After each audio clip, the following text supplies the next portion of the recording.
Welcome back again in my YouTube channel named Steno. Get ready for dictation. 5 seconds to go. Start. I am grateful for the opportunity that has been afforded to me to meet you this afternoon. Full stop. During the last 4 or 5 days, I have been visiting places which have afforded solace to millions and millions of people for ages past and which are going to afford solace of a similar kind of generations yet to be born. Full stop. While visiting these places, I have also seen the great architect, which is a specialty of these parts, the like of which you do not see in that part of the country from which I come. Full stop. I have been reminded time and again of the greatness of those who conceived the idea of erecting these temples, of those who actually worked on them and ultimately succeeded in creating these works of perfect art, and I must confess that I feel somewhat jealous, because I cannot find that kind of thing in the north to compare with these great things in the south. Full stop.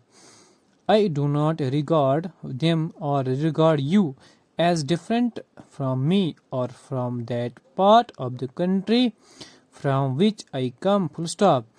Therefore, I feel that our ancestors, our seers and sages, in their great wisdom have bound us all together by silken ties, which time, vicissitudes, foreign invasions and political upheavals have not been able to cut asunder. Full stop.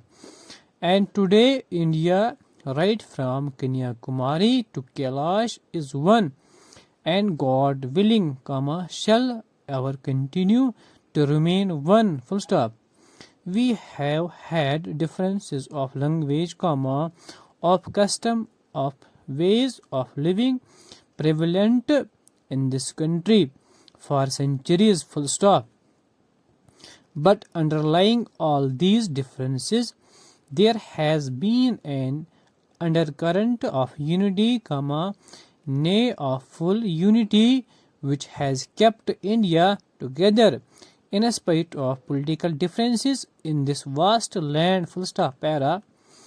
It has been rightly pointed out by you, Mr. Vice Chancellor, that there is a genius of reconciling different ideas which is inherent in our land, and it is that genius which has preserved this ancient land, its glory, its civilization and its culture, which are even today, I make bold to say, not inferior to that of any other part of the world. Full stop.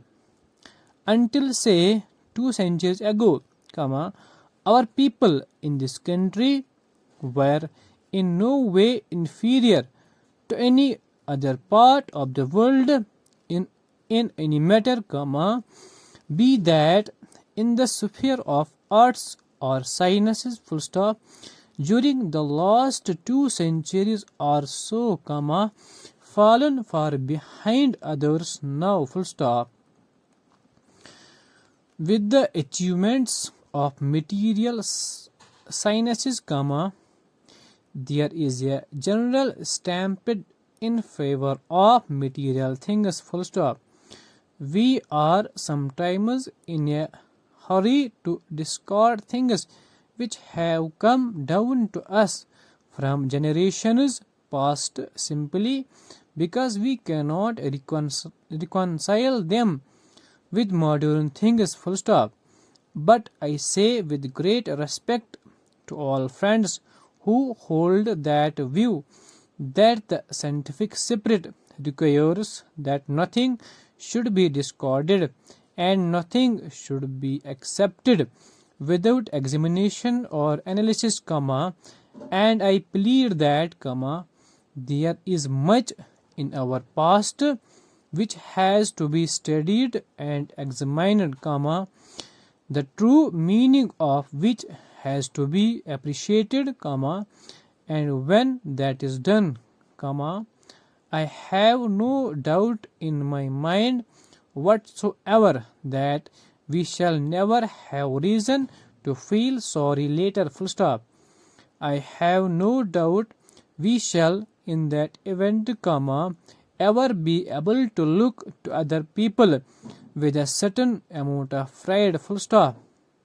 For after all, our past is not to be despised, It is something which can inspire the present and the future.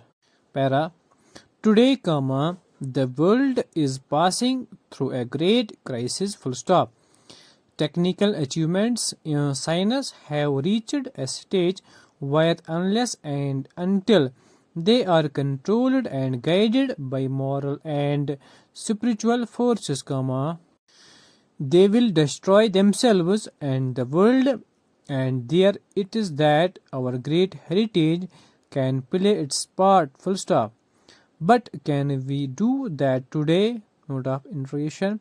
I am afraid not, We have to acquire that position for ourselves by reviving something of the past, by modernizing it and adapting it to modern conditions, and also by adopting something of the modern world to equip ourselves for that great task, Unfortunately, a great leader who understood the significance of the past and the significance of the modern world is no more with us, Gandhiji was in his own way trying to bring out a conciliation between the two, He had, I believe, hoped to be able to live long enough to give true guidance to the world at large,